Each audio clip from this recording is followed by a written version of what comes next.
of Brant's Planning and Development Committee meeting tonight. This meeting is an open public meeting as required by the Planning Act. This meeting is being held in the council chambers at 7 Broadway Street West in Paris, and thus also live streamed on the county's YouTube channel. Agenda for the meeting can be found on the council and county agendas, meetings, and minutes page on the county's website at brant.ca. Present here tonight are members of council, Deputy Clerk Briar Allison, and Director of Development Planning Matt Vaughn, and a number of planners and applicants as well. The public meeting component of this meeting is for information and discussion purposes only, and no decisions will be made. Council will make a decision on the matters at the council meeting to be held on February 13th, 2024. If you wish to address council at the meeting, you must submit a delegation to the county's clerk no later than noon Thursday prior to the meeting. A delegation form is available on the county's website or from the deputy clerks following the meeting. Due to the nature of the public meeting, the deputy clerk has a list of members of the public who have requested to speak in advance of this meeting. Members of the public who have not registered to speak will have the opportunity to do so when the chair asks. If there is any additional members of the public who wish to speak to the application after the list of registered speakers have been exhausted, when recognized by the chair to speak, you must provide your name, address, and public record before giving comments. Please keep your comments to the planning matters only and avoid repeating comments that have already been expressed. If you have not provided oral or written comments but wish to receive formal notice of the council's decision on the matter, please contact the clerk's department or sign the sign-in form at the podium by the door. Once the public hearing is declared open, each applicant will be introduced one at a time. A planner will ask to be present at the applications for information purposes only. County council members may then ask the planner questions. The applicant will be provided an opportunity to make comments, followed by those wishing to speak on the application. When there are no more members of the public who wish to speak on the applications, comments will move on to hear the next application. When all applications have been heard, the public meeting will be declared closed.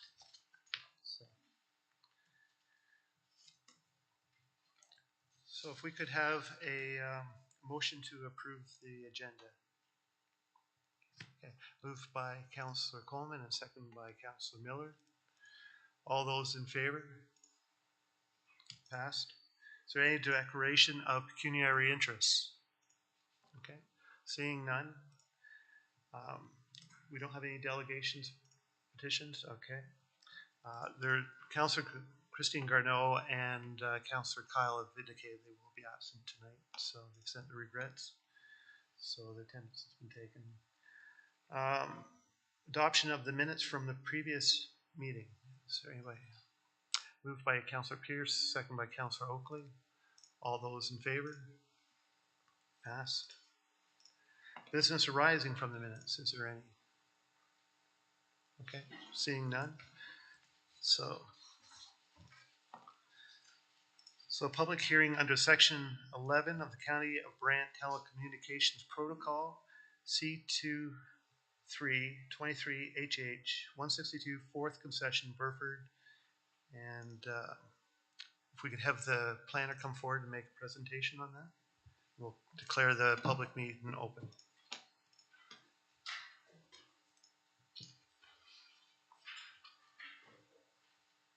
Well, before you start, I just we do have a recommendation on the floor written up. Would somebody like to move that and another person second it before we start? Moved by Councillor Oakley and seconded by Councillor Bell. Okay.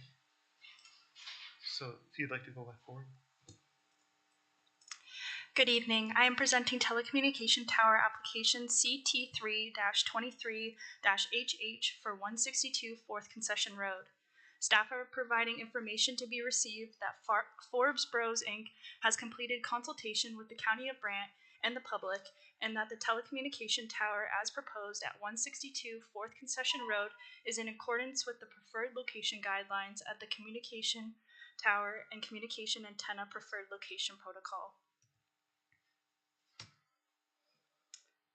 The subject lands are located north of 4th Concession Road and lying between Mirror Road, North and West Quarter Town Line Road.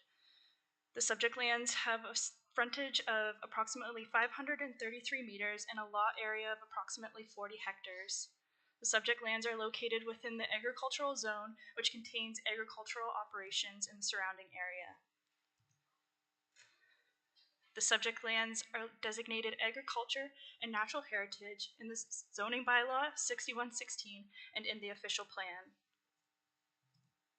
The applicant is proposing to establish a 45-meter tall self-support telecommunication structure situated within a 3-meter by 3-meter area. As part of the application, the agent has provided a detailed site selection report and a site plan identifying the proposed tower location and a letter of concurrence request. The site has been reviewed in accordance with the 2020 County of Brant Tower Protocol for the proposed tower location. The preferred setback is 3 times the tower's height, which is 135 meters. There are no natural heritage features or sensitive land uses that are located within the county's preferred setback distance of 135 meters. No trees or vegetation are proposed to be removed. The next step for this application is to take information raised in this meeting and reflect between the application's agent and planning staff. A report will be written and presented as a formal recommendation to be received by council. There will be formal public notices that will be sent to residents who are within 500 meters circulation radius. To conclude, the application has completed the required public consultation and is currently going through consultation with the County of Brant. The application is identified as in keeping with the preferred location guidelines as outlined in the Communication Tower Preferred Location Protocol. Thank you, and I'm happy to answer any questions. Do we have any questions from the council?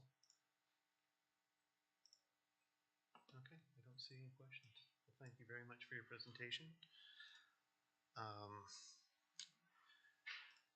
So if the planner would like to make a presentation,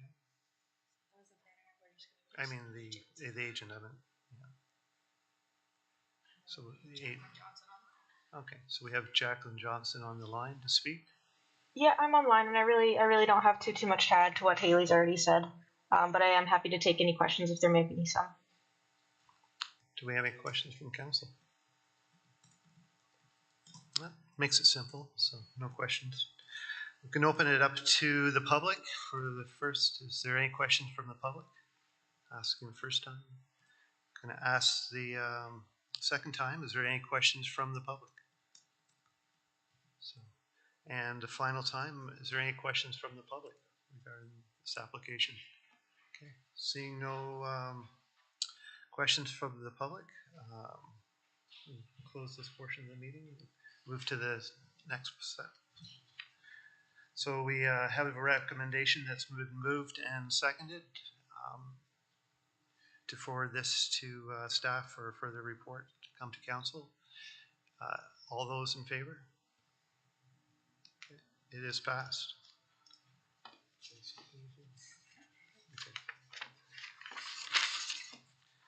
Okay, moving on to 8, public hearings under the Planning Act to receive information from the public regarding ZBA 16-23-E3 1700 Colburn Street East. And the planner will come forward to speak. Susan.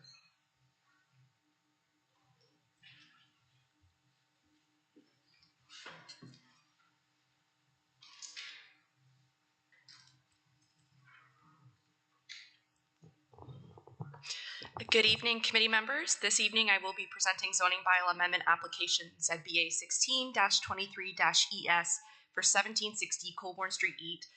Application received from the Angrish Group, care of Rashika Angrish, on behalf of Bix Farms, Inc. The application is within the former geographic township of Brantford, and please note that today's presentation is to be received for information purposes only. So the subject lands are located southeast of Colborne Street East, west of White Swan Road, and south of Highway 403. The subject lands are currently vacant of development and are actively being farmed as part of a farming operation.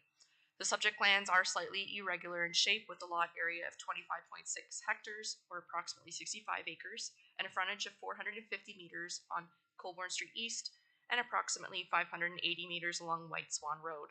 The existing entrance to the site is located on White Swan Road. The surrounding area consists of agricultural land uses, and the subject lands are privately serviced by well and septic. So an application has been received for a zoning bylaw amendment to rezone 1.84 hectares from agricultural to agricultural site-specific with a holding to facilitate the creation of a new lot and limit the uses to bulk sales establishment and accessory uses. The specific proposed use in question is a water distribution company, the Waterman Business, containing approximately 5 tanker trucks which deliver water to farms and other customers in the surrounding area. As well, the proposal looks to rezone the proposed retained lands to an agricultural site specific to recognize the deficient lot area required for the agricultural zone. A holding provision is proposed to ensure approval of site plan control.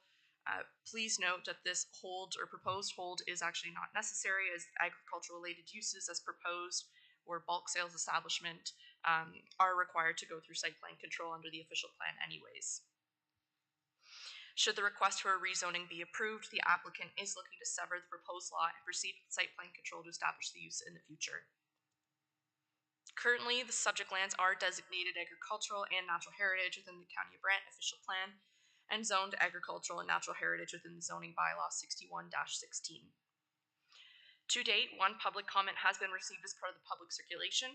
Concerns were raised by a member of the public regarding traffic congestion and public safety in this regard. As a note to council and the public, transportation impact study was submitted with the application and was reviewed to the satisfaction of the county development engineering staff. Minimal amount of additional traffic is anticipated to be generated by the proposed development and will not require additional off-site traffic upgrades to accommodate the use. As mentioned at the beginning of this presentation is for public information purposes only, as required under the Planning Act, and a recommendation will be presented by staff to council next month. Thank you, and I'm happy to answer any questions. Do we have any questions from council? Council Pierce. Thank you, Mr. Chair, through you. So just for clarification, I thought you said at the beginning of your presentation that the entrance to this land was off of White Swan. Is that correct? The existing farm entrance is correct. Okay, but there will be a new entrance on Culver Street East, correct? Correct. Okay, and everything, it's in the proper spot, everything's good with that where it's going to be? Correct. Thank you. Councilor Miller. Yeah, thank you, Mr. Chair. A couple questions for you to the planner. First question related to the entranceway. Is Colbert Street East, and maybe this isn't a fair question to you, but is that considered an arterial road?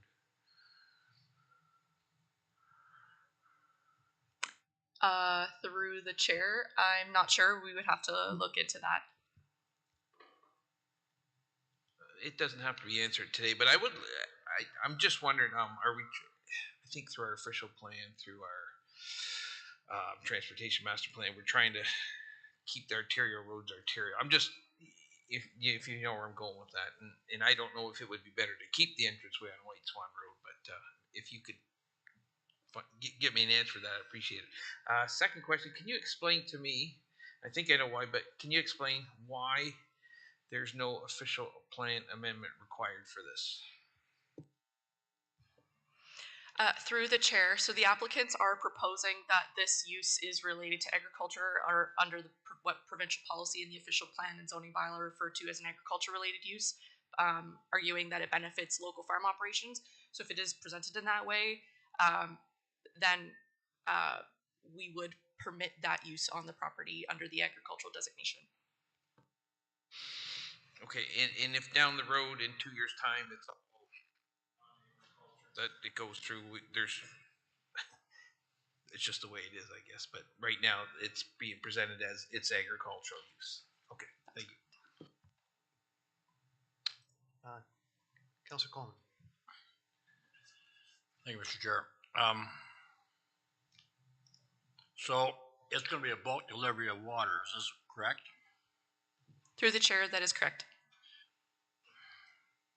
So how do we define it's going to be to agriculture uses? Could you explain that to me, please? Through the chair, so staff did communicate their concerns about whether or not this was indeed an agricultural use, agricultural related use, my apologies, and whether farm operations, primarily farm operations, were going to be benefiting from the services provided. We have asked for that information in terms of clients in the area, trying to explain who, in terms of local farm operations, are benefiting from the services, and the applicants have provided that information. In order to be constituted as an agriculture-related use under provincial and our local policies, the vast majority of clients have to be farmers that are benefiting from this service. It can't just be, for instance, rural residential landowners that have cisterns that need to be filled or pools, and then a handful of farmers. It needs to be primarily farm operations, and the applicants have provided that information to us. Councillor Bell. Yeah, thank you, Mr. Chair, through you to our presenter. This is a water supply organisation. Where do they get their water from? Does it mean that we'll have more tankers coming in delivering bulk water to this, and then water is taken out from there to its end user? Through the chair, the applicant and agent are available here today. It is my understanding that the water is trucked in from the Hamilton area, from the wastewater or the water treatment plant over there, and then brought into the county. Thank you. Councillor Oakley. Through the chair, you spoke of the majority of the clientele has to be agricultural use. Is there a verification step of this after this is all approved, or is it we're hoping for the best? Through the chair, that's a great question. In terms of an enforcement perspective, it is difficult. We don't necessarily have a means or mechanism to ensure that. I mean, if there were a question or a bylaw complaint that were made, I'm sure staff could perhaps investigate from there, but we're going based off of the information that's been provided to us at this time. Okay, thank you very much. Any further questions? Okay. Well, thanks very much for your presentation. Okay. We do have a delegation that would like to speak. Oh, okay. First, we'll go to Rashika, the proponent for the presentation. Rashika, would you like to go forward? Yes, thank you. Good evening, Chair and members of the committee. Thank you for this opportunity to speak about this application on 1760 Colburn Street East. I believe Emily has provided a lot of information on the official plan, policies, and such. On behalf of the owners, I can provide some further details on the business itself. They purchased the business, which was a running business in Ancaster in about 2018. And after purchasing the business, the previous landlord basically shut down the facility for them. So they had to temporarily relocate the business pretty quickly to Papal Road business area. But unfortunately, that space is already rented out to industrial uses, so the business cannot function properly. And this was their intent to establish the business on this property at 1760 Colburn. The property is owned by these owners, Jacob Biz and his brothers, and they get their water from Ancaster water facility. And between Ancaster and this location, that's the area that is being served. Majority of their clients, more than 90% of their clientele, is a farming community. We have provided an extensive list of the business details with the revised submission that was recently submitted to the county. And based on that, again, they serve more than 1,500 acres, and that is not a comprehensive list of information that was provided. Just knowing that we can only disclose so much business information in a public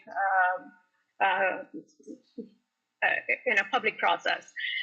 So more than 1,500 acres is currently being served. There are 5 tankers. They're looking to expand and get a couple more tankers on to serve the community. And to establish the business and ensure that it does not dive or hinder the existing agricultural operation on the remaining farm, a rezoning and a severance application is submitted. And also, in terms of the business itself, since it supports the agricultural community, and we have provided various proof information with respect to that. It meets the provincial and the official plan tests for being an agricultural related use, and that is the reason why there's only a zoning bylaw amendment that is being proposed. In terms of, there was a question, I believe, from Councillor Miller about whether Coburn Street is an arterial road. It is classified as an arterial road. The traffic impact study that has been submitted with the application, it shows that the new entrance will meet the development and engineering standards for a new entrance for this particular for the business. The retaining farm will continue to have the entrance off of White Swan Road, so there's no changes that are proposed for the retained farm. I believe that is some of the information that I wanted to add. I'm happy to answer any further questions that any of the committee members have. Okay. Matthew White's on the line as well. Is there anything he'd like to add to your comments, your presentation? Okay. Is there any questions from the council then for the applicant? Mayor Bailey. Through you, Mr. Chair, to the applicant. Where is the nearest facility like this to this property?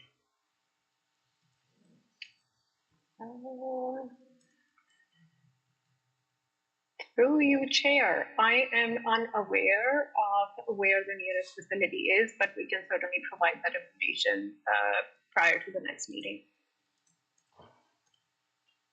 Just to follow up, yeah, I'm just wondering how you can know how many clients or how many people you're going to service if we don't know whether they have options. These people have options to buy their water or get their water from someone just as close in a different direction. So I would be very interested to know where the other facilities are that are like this. Through you, Chair, again, I believe Jacob is the owner of the property, and he is available as well. I believe there is another water distribution business for various farms, and that business serves pretty much west of Brantford and west side of the county, but Jacob can provide a little bit more details about the competitor. I'm sorry, I don't have that information handy. I would like to know though if somebody could find out. Okay, this is Jacob Biggs speaking. Hi, Mayor. Hi. Yeah, so there's two competitors. One is in the Burford area, and then the other one is closer by the Brown Cow. I'm not really sure what kind of town would that be, but that's the other one that I know of. Okay, thank you. You're welcome. Jacob White is an applicant, so we're allowed him to speak there. So, okay, yeah. Okay. Is there any further questions for council? Brian, Thank you, Mr. Chair. Going back to what Councillor Miller asked earlier, was there consideration of putting this entrance in on White Swan Road? Through you, Chair, the way the setup of the site plan or how we have designed, if we start working on towards moving it further closer to the intersection, that will jeopardize and I believe if Matthew White can speak a little bit more on the engineering perspective, but the entrance cannot be to a certain distance from the intersection. It's an arterial road, so we had to further move away from the intersection of White Swan and Colborne, and that is the reason why this particular location was chosen. It's at the end of the property as well. But I know that Matt is on the line, but I'm unsure. Oh, there you go. I'm here. Can you hear me okay? Matt,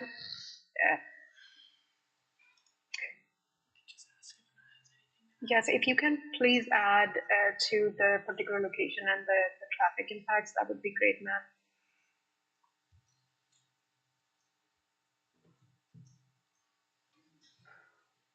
Okay.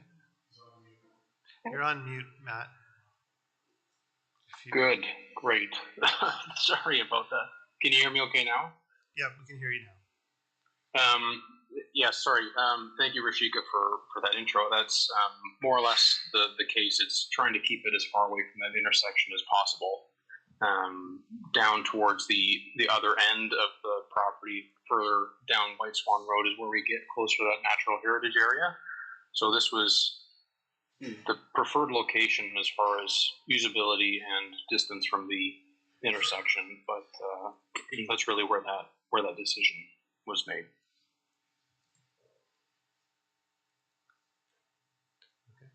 Is there any other questions from council for clarification? Okay, then we'll thank the proponent for your presentation. You have a chance to speak further later on in the meeting. We do have one delegate that would like to speak, Brian Smith. Is he online too? Oh, Brian, okay. If you'd like to come forward and state your name and your location, address.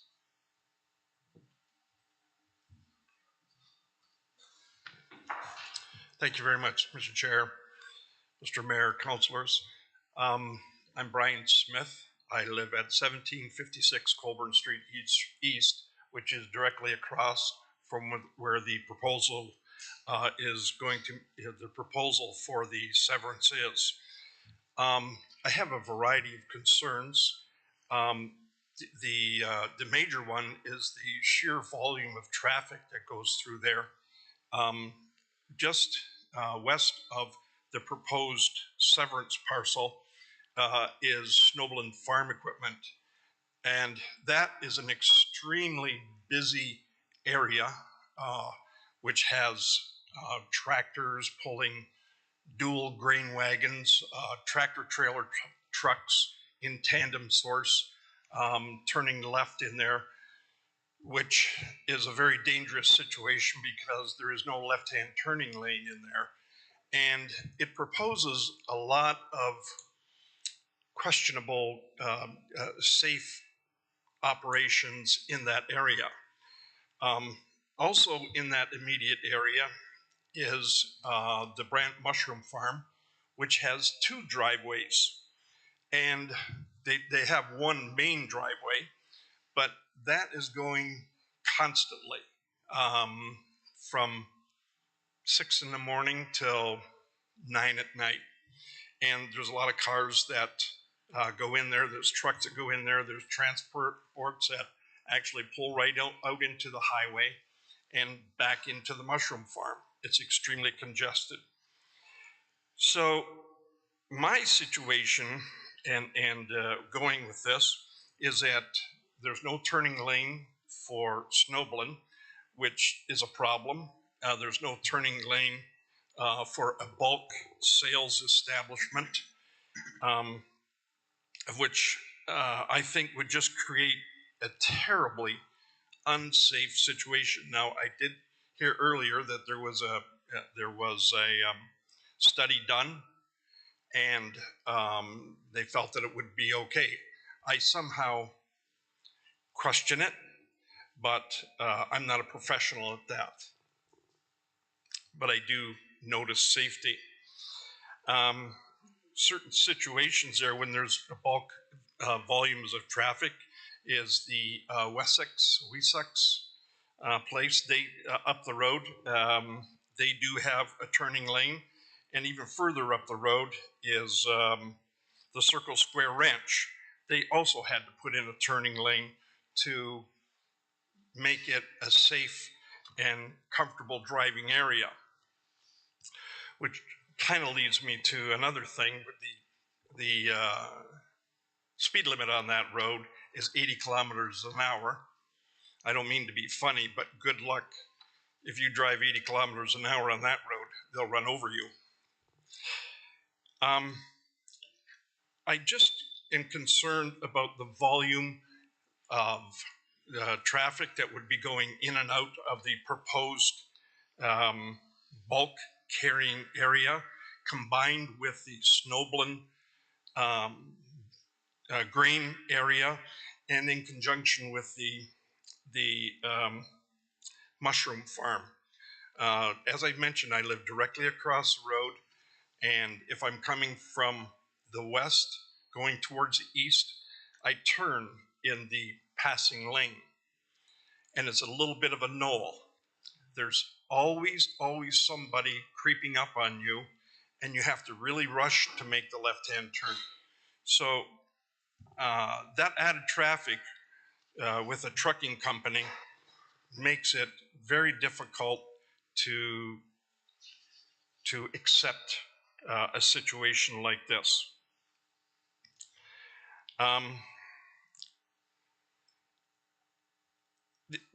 The other situation that is always that little traffic area is that there's also a Jerseyville side road there, which people turn left down there, and that's another problem.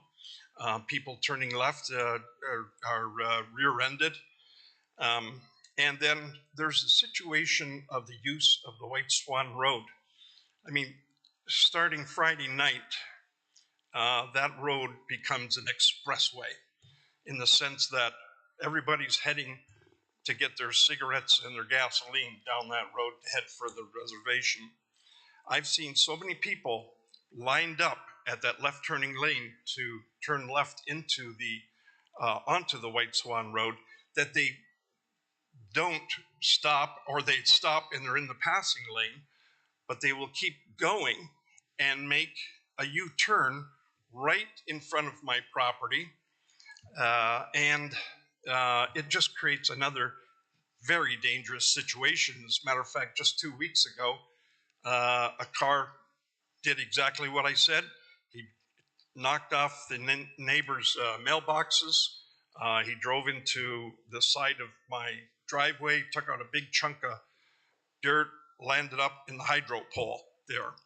So it's really an unsafe situation, and in my opinion, it is, I would suggest that they, if they wanted to do something, go off the White Swan Road, but no more congestion in this particular area. It is just not safe.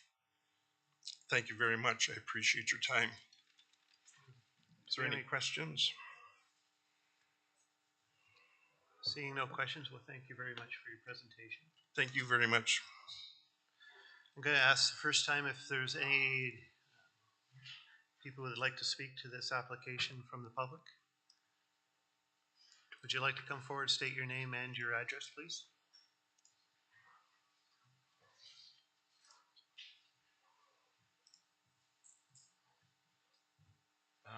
My name is Edward Ozog. I live at 1722 Colburn Street East. I'm a neighbor of Brian Smith. My property wraps around Paul Singh's property, and I am close to the mushroom farm. On the other side of my property is another farm owned by the Atwells, who own the mushroom farm, where the migrant workers who work at the mushroom farm are housed. My concerns are about the sort of Trojan horse type of development that keeps happening in my area. We have gone twice to stop the expansion of the mushroom farm, actually 3 times, twice with the OMB and once with the replacement agency, because that business is too large for the footprint that it's on. And we've been dealing with effluent flowing off the mushroom farm property onto my property, onto Paul Singh's property, etc. The Snowblin silos have been expanded twice since I moved there in 2000, without any notification of the neighbors as to what the plans were. So the mushroom farm is now double the size it was when I moved in 2000 in terms of its size, its footprint. the Snowbelin Farm silos, which originally were not owned by Snowbelins, but nevertheless have been expanded twice. We've also had the Wessuck business, which has, without any consultation with neighbors, put in a retention pond where they're basically dumping raw sewage coming off farms. So this is a mixture of pig manure, cow manure, human manure that when the wind blows will make you vomit because it's very, very putrid. So we are witnessing this intensification of development all around us. And now we're having this alleged bulk sales of water for which there is no local need. We all have wells. We all have our own septic systems, right? We're not customers of the waterman. The people who might be are the people who have contaminated wells and have to rely on cisterns. But other than that, you know, if you have a swimming pool, go ahead, you can call the waterman to fill you up. My concern is that this business is actually a commercial business. It's not agricultural. Just like Wessuck, it's not an agricultural business because it's taking sewage out of Johnny on the spots and construction sites, which have nothing to do with agriculture. And so here we have another business that is trying to be shoehorned into an agricultural use, but it is not an agricultural use. It is a commercial use. So if you want to rezone area commercial, fine. Let them pay taxes as if it's a commercial operation. Now, the location, if you're moving things, bulk, whatever, trucks, you have to come off the 403. The 403, where we are, is either 11 or 12 kilometers in either direction if you want to find an entrance or an exit. So you have the Copetown exit in Ancaster, and then if you don't take that exit, you have to drive 22 kilometers to the Garden Avenue exit, and there's nothing in between. So anybody who is actually traveling, or any business that needs to come to this area has to take one of those exits and then drive the entire length of Colburn Street, or Wilson, as it's called in Ancaster. So this location is actually the furthest possible location from a convenient place where you could actually locate a business. And there are many good locations right here in Brant County, Canesville being the most obvious for somebody who wants to have a bulk water business. So one more concern about the Trojan horse business. So this is supposed to be a water supply. They're going to bring trucks from Hamilton with Hamilton water from Lake Ontario, and they're going to sell it to people in Brant County, let's say. But what's preventing them from digging a well on their property and pumping water out of it and selling that to customers? Because I'm saying this is maybe a Trojan horse. Why do they need to be located there? It makes no economic sense, no business sense. Because if you have customers that you really want to serve, then you need to be located close to your customers. I don't see any need for them along the entire length of Colburn Street east from Canesville to the county line. So those are my views. So any questions for the presenter, council? Okay. Seeing none, thank you very much for your presentation. Okay. I'm going to ask a second time if there's anybody from the audience and the public would like to speak. Okay. This is Jacob Biggs. Could I speak to that? You'll have to wait till after the public has had an opportunity to speak, and then you'll have an opportunity to respond. Yes. Thank you, sir. Okay. I'm going to ask a third time if there's any members from the public that would like to speak to this issue. Okay. Okay. I don't see any at this point. Jacob, you could speak now then. Okay, just to the last gentleman, just to clear things up. We actually don't ever go on the 403. We get our water from Ancaster, which is just like right by the Paris Fairground, right in front of it. So we get our water from there. So we never go in the 403. And we have to get water from a source like this. We will not be pumping water from the ground because we get checked by CFIA. That is, it's a good, clean water. Plus, it's be a risk to sell water that people could drink. So there's never would take chances like that. And I'm a farmer, by the way, and I get water delivered every other day. So pretty much 3 to 4 times a week, I get delivered water. I got over 80 head of cattle, and the closest customer, if we locate it on Colburn Street, is actually a mushroom farm. We supply the mushroom farm all the time with water, and we have some horse farms on Langford Church Road. We have quite a bit of customers down Colburn Street and off those, and that's our area. So we get our water right from Ancaster, and we always drive down Colburn Street, and we branch off from there. We don't go through town to the other side towards Burford. So we always stay on this side. So this is actually the best location. And I'm a farmer, and I don't want to lose land. I'm always looking for land.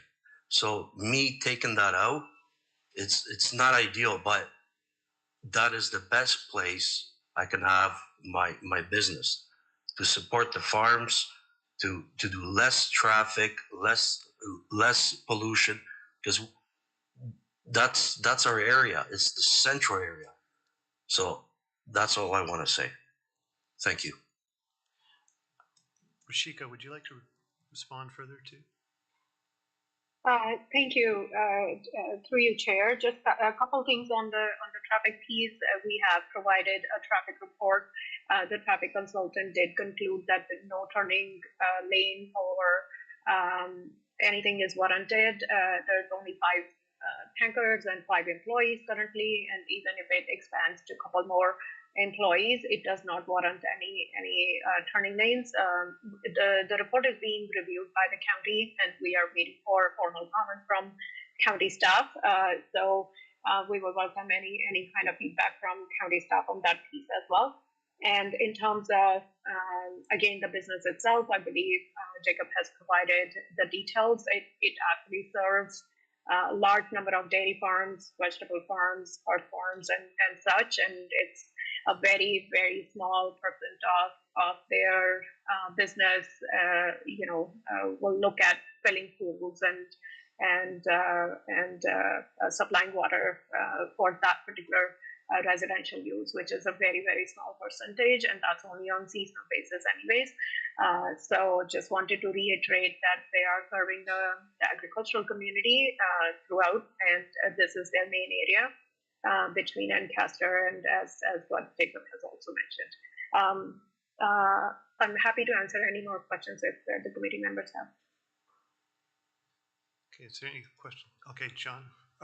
Thank you, Mr. Chair. So if I could get clarification from Jacob, did he say that they pick up the water by the Ancaster Fairgrounds, and then like is it another business of theirs that they pick it up from, or like I'm just trying to understand that. Jacob, would you? No, sorry, it's not a business. It's the water station in Ancaster. It belongs to Ancaster, I guess. So that's where we get our water. We don't get it from Brantford because it's out of the way. So that's where we get it. Thank you. Councilor Chambers. Sorry, Mr. Chairman, I may have missed this through you. Where is the business located now? Through you, Chair, the business is temporarily located at Papal Road. They do have an industrial property on Papal, but it has been rented out for industrial uses. And because they purchased the business in 2018, and the previous owner basically shut down on after they purchased the business, so they had to quickly relocate all the materials, everything, staff and trucks and everything to somewhere, and that was the only location that was available to them. there any other questions for the applicant? Okay.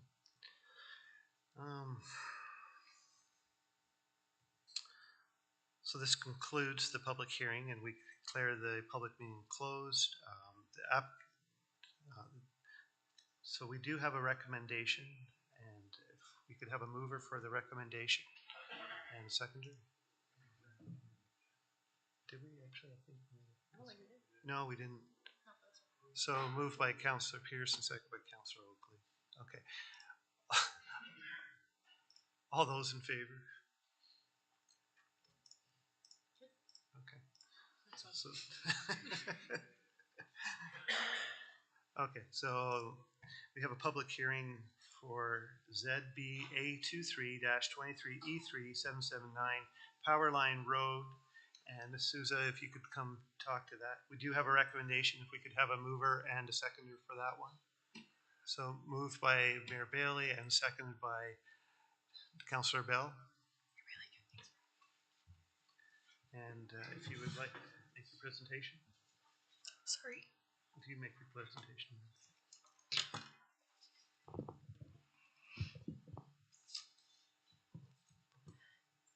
Okay, good evening, committee members. So this evening I will be presenting zoning bylaw amendment application ZBA 23-23-ES for the lands at 779 Powerline Road. This application is received from Dillon Consulting, care of Connor Wilkes, on behalf of Waste Connections Canada, Inc., in the former geographic township of Brantford. Please note that today's presentation is to be received for information purposes only. So the subject lands are located north of Powerline Road, west of Sharp Road and Oak Park Road, and north of Highway 403. The property is within a heavy industrial area off Oak Park Road, immediately north of Highway 403. The total site area under the application is 2.29 hectares, having approximately 99.38 or 99.38 meters or 326 feet of frontage on Powerline Road. The existing subject site features a one-story building with a footprint of approximately 760 meters square, and it currently accommodates a maintenance shop and office space. The subject lands are surrounded by heavy industrial or M3 uses. The lands are currently owned and operated by Waste Connections of Canada, who operate the facility as a waste and recycling collection, vehicle and commercial bin rental facility. No waste is currently received or transferred at the site. So the applicant wishes to expand the facility to operate as a waste transfer station to accept municipal solid waste and industrial, commercial, and institutional residual waste. The expansion will also allow for potential future public drop-off for residential waste and recyclables that would be placed in covered bins. The waste transfer process would occur within the new building, which is proposed at the rear of the existing building.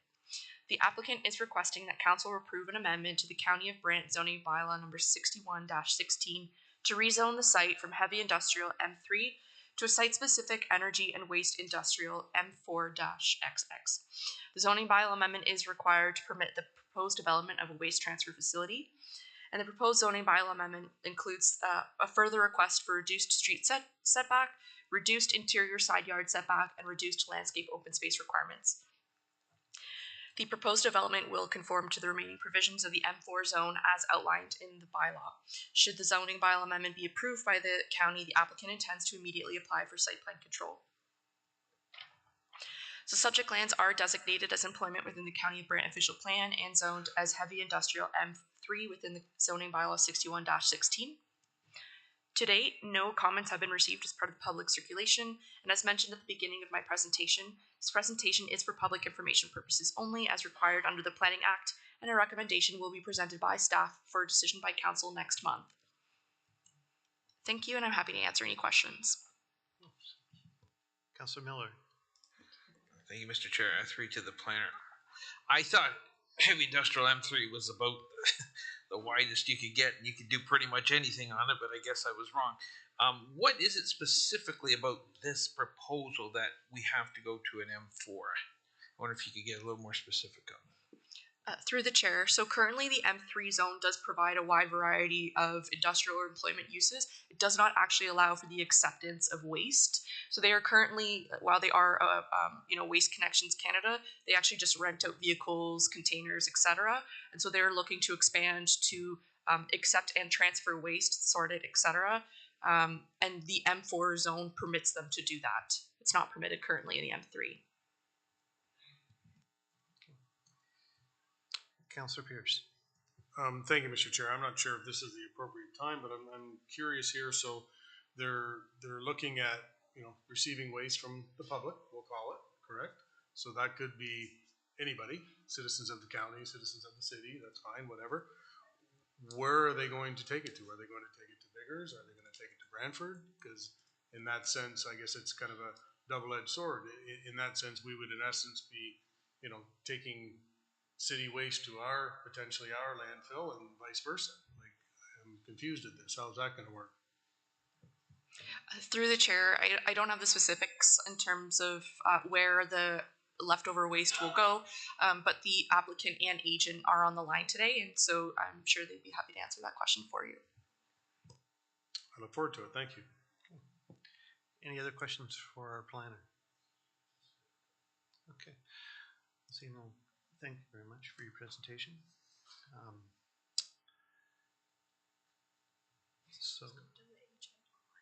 So if we can go to the agent online, then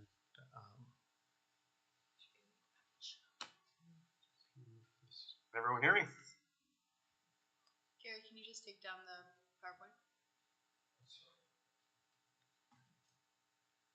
Right. Good evening, Chair and Committee. My name is Mike Pletch. I'm a civil engineer with Dillon Consulting, here to represent Waste Connections of Canada.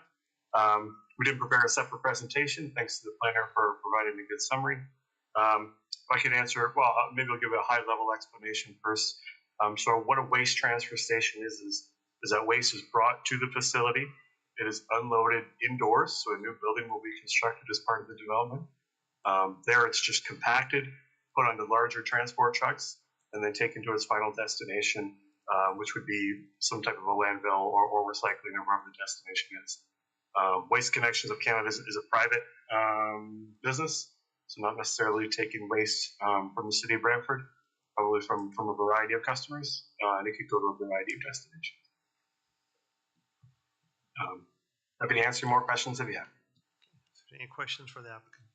Councillor Pierce. So I didn't really get an answer to my question there, and all I heard was it could go anywhere. So in essence, it could all go to our landfill, and that's going to fill it up a whole lot faster than what we want it to.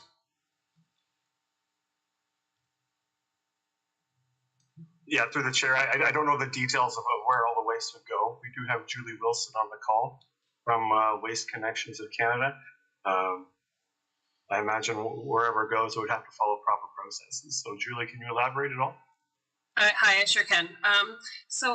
We actually own our own landfill, which is in the Chatham area, and we would be transporting all of the waste in tractor trailer to our own landfill in Chatham. Okay, through you, Mr. Chair, I appreciate that response. But again, I guess it's a choice of your own, I suppose, to have everyone else's waste in your community, but I'll leave it at that. I appreciate the answer. Thank you. Councillor Bell.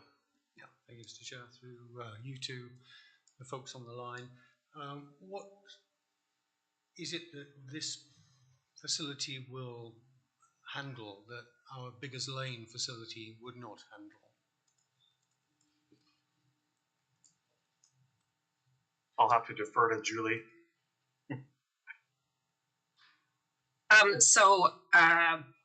For one, most of the waste that we would be collecting there would be our waste that we collect in our current trucks from our commercial and industrial businesses.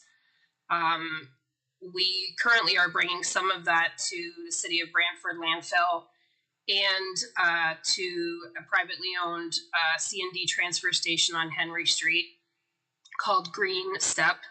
And we do take some of the waste to Biggers Lane as well. This would allow us to be able to internalize some of that waste and get it to our own landfill, which for us would be some cost savings. also would allow both the county and the city a longer life on your current landfills. Thank you. That's very clear. Councillor Miller. Thank you, Mr. Chair. A couple questions through to the site operator. How many trucks do you see per day coming in and out? And second question is, this is dry waste. There's no liquids involved.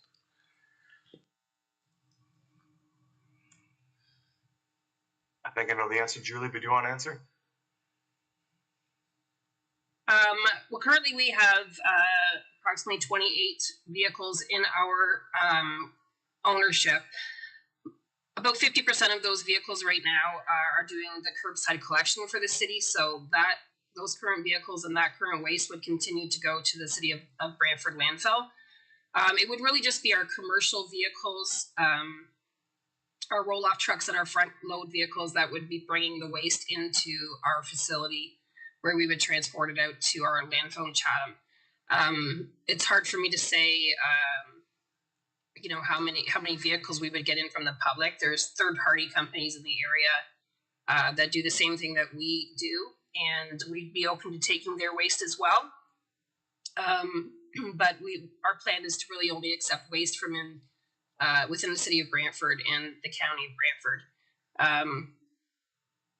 As far as wet waste goes, well, there would be a mix of both wet and dry waste. By wet waste, we mean, waste that you would get from grocery stores and things like that. But as Mike said, it is being held inside of an indoor building where we will compact it within the building and ship it out in tractor trailers. So there's no worry of residual from wet waste out on the property and lying around the property, anything like that. Follow up, and that was my question. If it was wet waste, do you see any odors coming from this? And it sounds like you don't think so. But I don't want to put words in your mouth.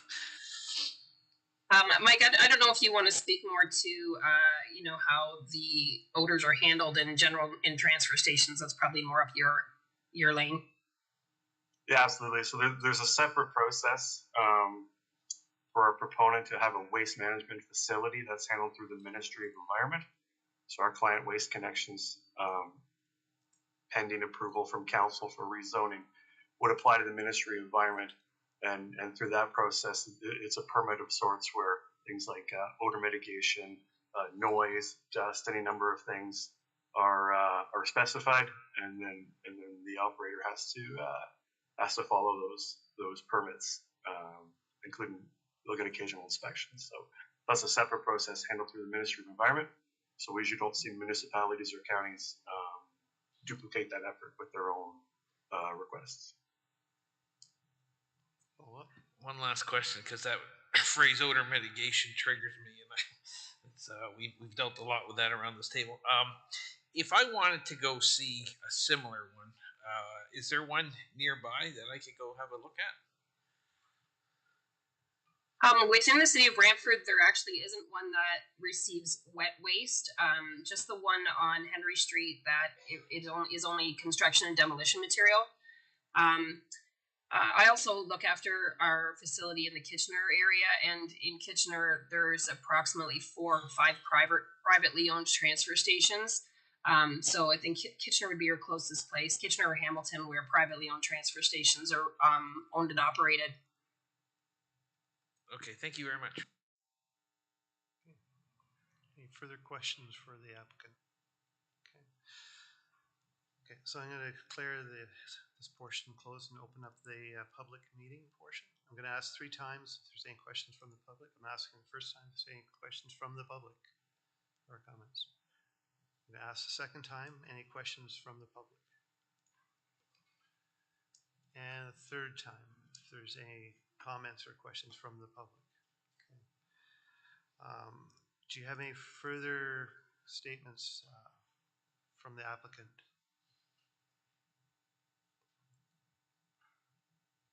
No, just thank you for your time, and thank you for staff for helping us process the application. And we'll look forward to seeing you at the next meeting. Okay. So that concludes the public hearing and declare the public meeting closed. Further, if there's any further comments or questions from the council before we call the vote. Okay.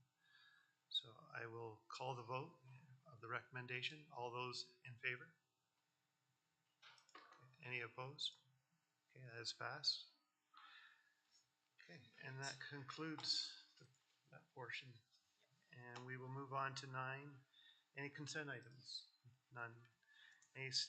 That moves on to staff reports 10.1, RPT 0112-24, technical amendments to comprehensive zoning bylaw 61-16 as housekeeping, and Brandon Court.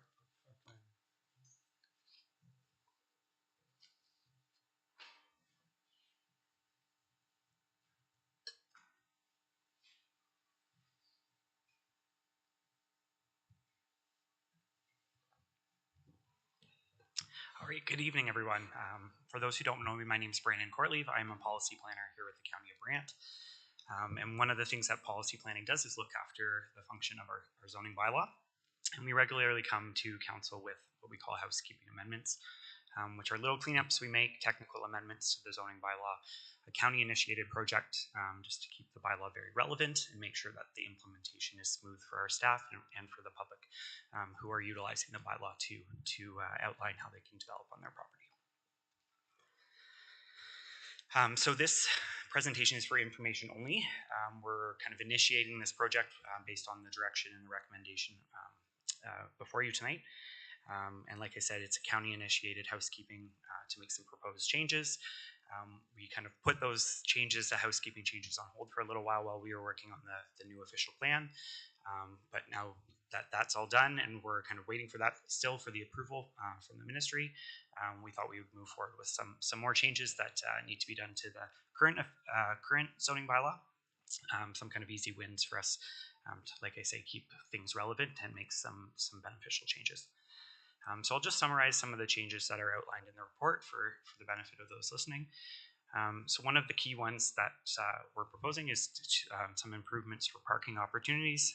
This has been kind of a big conversation topic around the Horseshoe and in the council chambers here. So we did complete a parking zoning study, and we've recommended some minor changes to be made, namely to adjust the front yard landscaped open space requirements and to allow pairing of driveways by removing a certain 1.8 meter separation requirement in some site specifics. And just so council is aware, we've already gotten some inquiries from the development community that are interested in this moving forward, and it's already impacting how they're considering lotting the houses on their properties, which in essence, if they're pairing the two 0.6 meter side yards together, that would provide for space between the two driveways to provide on-street parking, which is one of the issues we're running into. So this housekeeping proposes to include that. We're also looking a bit at some dwelling units and accessory structure requirements. There were some recent changes to the building code that we're looking to incorporate into this change, namely the size of sheds that don't require a permit. So that will be aligned in our zoning bylaw. And we're also just clarifying some permissions for ARUs in certain situations, just to make things very clear on the direction based on our official plan.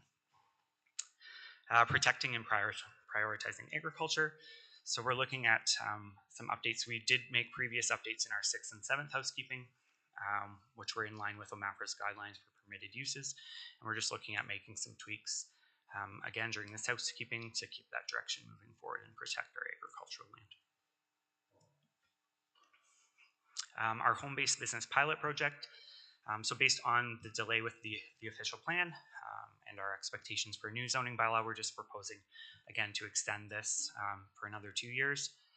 And that way, hopefully by then, we'll be able to include it in the new zoning bylaw. And we'd also like to do some additional public consultation on that. So that will be included in the new zoning bylaw project. But this will just keep the standard as status quo and help out the businesses that are relying on that framework. And again, just some general implementation and errors that we're addressing. So we're removing some redundancies, some mapping adjustments, and then overall, we're just seeking to improve implementation for development review and for enforcement purposes. And we've been going back and forth with various internal departments just to make sure that any of their requests are included in this housekeeping or in the housekeeping changes that we're making, and that's kind of a constant back and forth. So that's part of our consultation efforts. All right, so for next steps, again, this report is just kind of presenting this project to receive direction from staff. So consultation is ongoing with this, but we will be creating putting some information online for it and reaching out to specific property owners that might be affected by the changes. But in general, the changes are countywide. They're applied kind of on a general scale, and any of the specific properties that would be affected have already been notified or have actually come to us to make the changes known to us. And again, we would publish notice online in the newspaper as per the Planning Act. And then we're aiming for a recommendation report to come either next month or the month after. But right now, depending on the comments that come in or the questions, we're aiming for PDC next month. And then just a final note on the new zoning bylaw project. So that's something we're working on in the background. And we're just waiting for the new official plan to be approved. And then you'll see that project kind of start moving forward rather quickly. But if there are any questions about this report, I'm happy to answer them. Thank you. Councillor Pierce. Thank you, Mr. Chair. Through you to Brandon. Thank you for this. As we've said many times when you've gone over this, it's a tedious task and we appreciate you doing it. And I'm really happy to see that the very first one on there is improving parking opportunities, which is fantastic. In your last little statement there, it talks of removing the 1.8 requirements for separation between houses to allow pairing of driveways. Is there any way we can make that we're going to remove that 1.8 requirement for separation between houses to ensure or to mandate the pairing of driveways? I'm not sure if you can answer that or not, but that's best case scenario, because just because it's there and it allows them to do that, that's not going to buy us anything if they don't buy into what we're trying to do here. But what you said, you've received a few calls on it and they're interested. I'm just curious, how tight can we make this, or is this all we can do? Through the chair. So that's a great question. We can put requirements into the bylaw, so we can require them to pair those driveways together. We've tried to stay away from driveway requirements because there's an overlap in the regulation between zoning with driveways and between our engineering standards. So that's something we're slowly looking at kind of pairing up. But we can come back with some more information on that.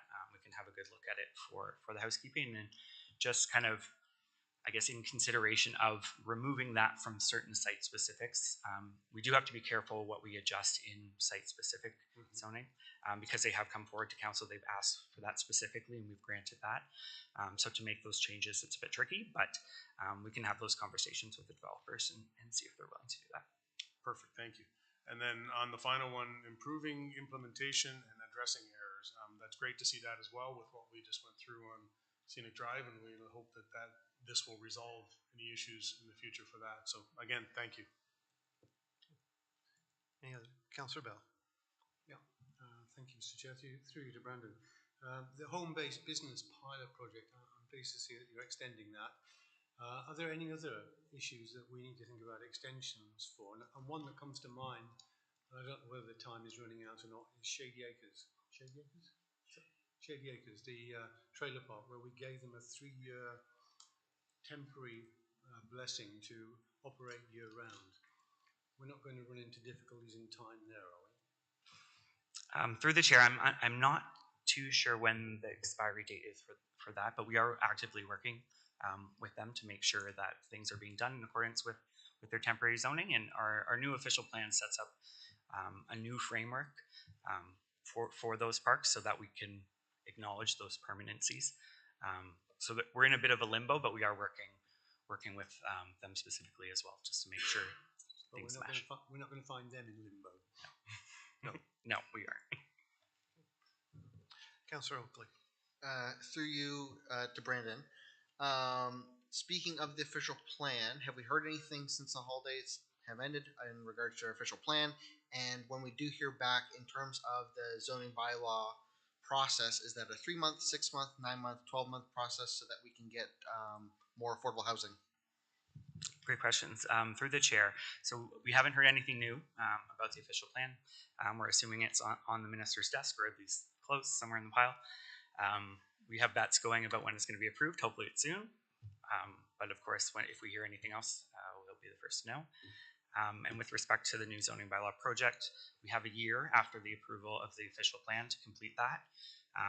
There's some other implementation pieces that we're looking at, possibilities that will help kind of, one of the things that it could improve is affordable housing, development application processing, stuff like that. So there's lots to be considered, and that's why we're doing the background work right now. But within a year of the approval, our goal is to have that new zoning bylaw. Okay, thank you. Mayor Bailey. Through the chair to Brandon, parking situations. I had a meeting this afternoon with someone who lives above his business, a business that's been there since I was in high school, so it's not been 2 or 3 years. It's been quite a few years, and he's forever getting ticketed. He and his wife each have a car. They have no driveway. They lived, as they said, directly above their store. He gave me both the license plates of his and his wife's car.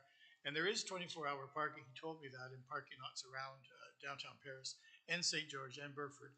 But when bad weather happens, or when he and his wife are driving one car for more than 24 hours and the other car sits for more than 24 hours, they get ticketed. Is there no way that we can make that a little bit more fair by having the bylaw people? I mean, the bylaw people give this man and his wife so many tickets that they obviously know the cars.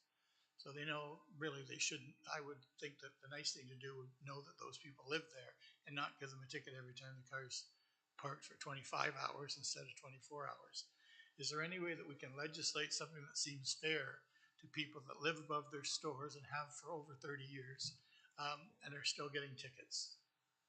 Through the chair, so in the short term, I would suggest connecting them maybe with our staff in operations.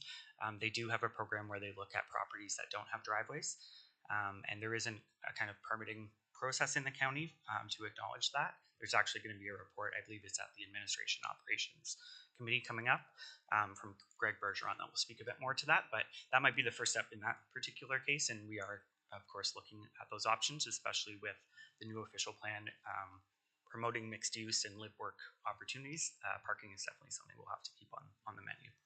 So that would be under the subject title of permits for, yeah, okay.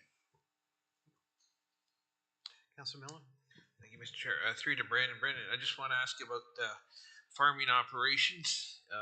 You said in 6.3D, the majority of the product processed, preserved, packaged, and or stored shall be from farm operations within the surrounding area. So they don't, the farm operation itself doesn't have to produce it. Is that what you're saying? That's correct. It just has to be in the area. Okay, and what do you mean by majority? To me, majority is 50.1%. Is that what you're meaning there? Yep, generally speaking, and that's in line with the guidelines, the permitted use guidelines from OMAFRA. And as we've heard with some of the discussions tonight as well, some of that stuff is tricky to nail down and require, but we're trying to make these changes. And like you say, to require majority, so we would ask for that confirmation to make sure that 51% is coming from the area. Okay, yeah, I don't, it's tough with ambiguous language like majority and surrounding area, like, is that 10 kilometers, is that 100 kilometers and all that stuff, but anyways, I'll leave that with you to think about. Okay, any other questions? Okay, thank you very much for your presentation. We do have a recommendation. Do we have a mover for the recommendation? Moved by Councillor Pierce, second by Councillor Oakley. Okay, then all those in favor of the recommendation. Okay, pass. So the next is committee minute reports from the Agricultural Advisory Committee minutes from November 20th, 2023. We have a recommendation. Do we have a mover? Moved by Councillor Coleman, second by Mayor Bailey. All those in favor? Okay, that is passed. Number 12, resolutions. We have 12.1, Councillor Oakley, increasing residential units in downtown Paris. And you have a notice of motion. Do you want to read through it? If it's all the same to everyone else, since it's in front of everyone, I will wait to read it in front of everybody. I'm presenting it at January's council meeting. Okay. Pam, would you like to make some comments? Can you hear me? Through you, the chair. Yeah, Councillor Oakley, I just wanted to let you know that planning staff have had a chance to look at the motion, and we can confirm that the new proposed OP does indeed clean up the discrepancies between the current OP and the 1987 approval, and the new OP, although not approved yet by the ministry, it does indeed provide the flexibility and opportunity for further development in downtown Paris. However, we were chatting it to staff, and we do think that there is work to be done in the zoning bylaw. So those steps could assist this direction from council. We could also definitely meet with GRCA. So therefore, I would suggest that the motion not include the direction to amend the official plan, but rather perhaps the next housekeeping that Brandon just identified would be a good opportunity to provide more information, and that would be coming forward to council in February or March. Thank you very much. So we move on, unless there's any other comments in regards to that. Communications? None? Okay. Other business? None? Okay. There's no in camera. So the next meeting will be February the 13th, 2024. And motion to adjourn. Moved by Councillor Pierce.